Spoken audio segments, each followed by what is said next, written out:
Assalamualaikum warahmatullahi wabarakatuh. Selamat pagi, salam sejahtera buat kita semua dan Om Swastiastu. Sebelumnya terima kasih kami ucapkan kepada Ibu dosen pengampu mata kuliah sosiologi, yakni Ibu Iin Dwi Aristi Putri, SKM MKes, yang telah memberikan kesempatan kepada kelompok kami. Kami dari kelompok 7 ingin memaparkan materi tentang tatanan sosial dan pengendalian sosial. Sebelumnya perkenalkan, nama saya Imadi Dwi Artana dengan NIM 210141428 dan teman saya yang bernama Nimadi Bulandari, Ida Nurlela dan Tiska Wulandari. Adapun pokok pembahasan yang kami bahas nantinya, yang pertama yaitu tatanan sosial, yang kedua struktur sosial, yang ketiga institusi sosial, yang keempat masyarakat, dan yang terakhir yaitu pengendalian sosial. Nah, untuk lebih jelasnya saya persilahkan kepada pemateri pertama untuk memaparkan materinya. Baik, di sini saya akan menjelaskan pengertian tatanan sosial. Nah, sudah tahu apa itu tatanan sosial? Tatanan sosial adalah bagaimana institusi, kelompok, dan nilai-nilai bekerja secara kolaboratif untuk menjaga masyarakat tetap stabil dan teratur. Istilah ini mengacu pada bagaimana semua komponen masyarakat bekerja sama untuk maju, bukannya terpecah belah. Yang dimaksud dengan tatanan sosial adalah aspek stabilitas yang hadir untuk menjauhkan masyarakat dari kekacauan dan gangguan. Selanjutnya yaitu tentang struktur sosial. Nah, apa itu struktur sosial? Struktur sosial adalah tatanan atau susunan sosial yang membentuk kelompok-kelompok sosial dalam masyarakat, yang susunannya bisa berbentuk vertikal ataupun horizontal. Adapun unsur struktur sosial yaitu individu dan interaksi. Kemudian selanjutnya yaitu ciri-ciri struktur. Adapun beberapa ciri-cirinya yaitu yang pertama bersifat abstrak. Kemudian yang kedua adanya dimensi vertikal dan horizontal. Selanjutnya yang ketiga sebagai landasan sebuah proses sosial suatu masyarakat. Kemudian yang keempat selalu berkembang dan dapat berubah. Nah, dan yang terakhir merupakan bagian dan sistem tata kelakuan dan pola hubungan masyarakat. Baiklah, saya akan melanjutkan materi selanjutnya yaitu elemen struktur sosial. Status sosial merupakan kedudukan atau posisi seseorang dalam kelompok masyarakat. Peran sosial merupakan seperangkat harapan seseorang terhadap seseorang yang menempati suatu posisi atau status sosial tertentu. Kelompok ialah sejumlah orang yang memiliki norma-norma, nilai-nilai, dan harapan-harapan yang sama, secara sadar dan saling berinteraksi. Lembaga merupakan pola terorganisir dari kepercayaan dan perilaku yang dipusatkan pada kebutuhan sosial yang mendasar. Apa itu institut sosial? Institut sosial berkaitan dengan upaya individu untuk memenuhi kebutuhannya, di mana individu berusaha membentuk dan mengembangkan serangkaian hubungan sosial dengan individu lainnya. Institusi sosial sebagai norma-norma, aturan-aturan, pola-pola organisasi yang dikembangkan di sekitar kebutuhan-kebutuhan atau masalah-masalah yang terkait dengan pengalaman masyarakat. Ada 5 institusi dasar penting dalam masyarakat. Pertama, institusi keluarga.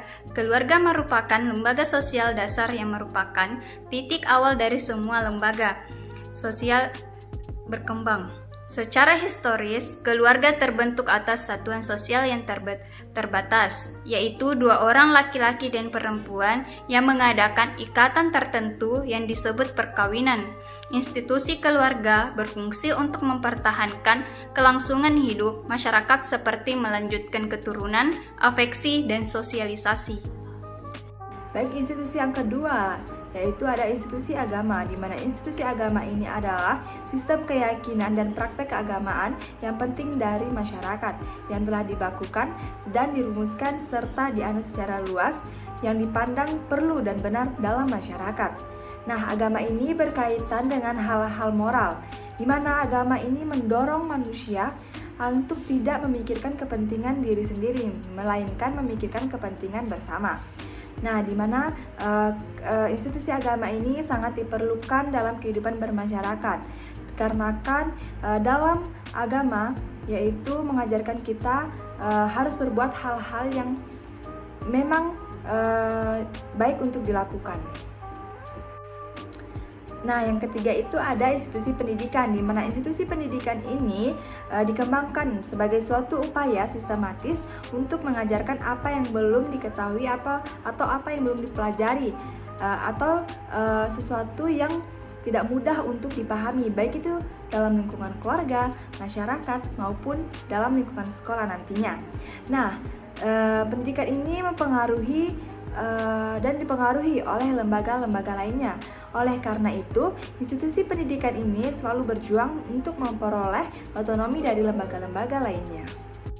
Nah, yang keempat itu ada institusi ekonomi, di mana institusi ekonomi ini adalah lembaga sosial yang menangani tentang kesejahteraan material, yaitu mengatur kegiatan atau cara-cara berproduksi, distribusi, dan konsumsi, di mana konsumsi ini bagi kelangsungan hidup bermasyarakat.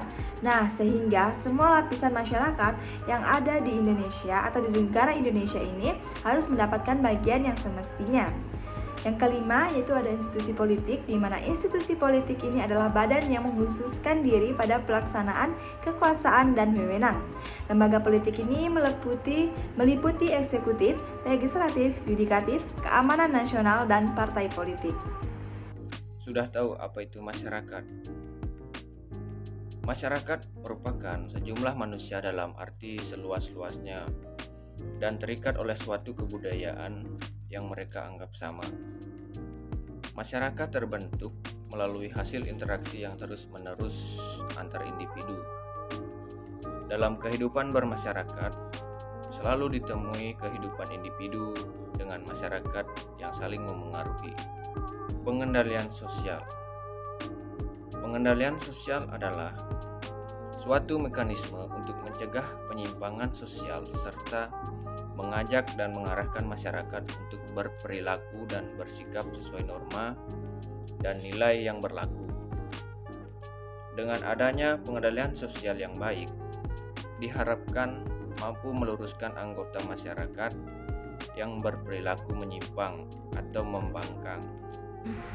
Cara-cara mengendalikan sosial masyarakat ada 3. Pertama yaitu pengendalian lisan atau pengendalian sosial persuasif. Pengendalian diberikan dengan menggunakan bahasa lisan guna mengajak anggota kelompok sosial untuk mengikuti peraturan yang berlaku. Kedua, pengendalian simbolik atau pengendalian sosial, pengendalian yang dilakukan dengan melalui gambar, tulisan iklan, dan lain-lain. Ketiga, pengendalian kekerasan, pengendalian koersif. Pengendalian melalui cara-cara kekerasan adalah suatu tindakan yang dilakukan untuk membuat si pelanggar jera dan membuatnya tidak berani melakukan kesalahan yang sama. Pengendalian sosial. Adapun beberapa jenis-jenis pengendalian sosial yaitu yang pertama, desas-desus merupakan kritik sosial bersifat persuasif.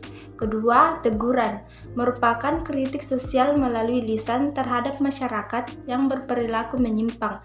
Yang ketiga, hukuman ialah pengendalian sosial yang tegas dan nyata saksinya. Yang keempat, cemohon merupakan pengendalian sosial yang tidak menggunakan kekerasan. Yang kelima, intimidasi ialah pengendalian sosial yang dilakukan dengan cara paksaan, yaitu mengancam atau menakut-nakuti. Dan yang keenam itu kekerasan fisik ialah perbuatan seseorang yang mengenai badan atau tubuh seseorang. Nah, itulah pemaparan materi dari kelompok kami.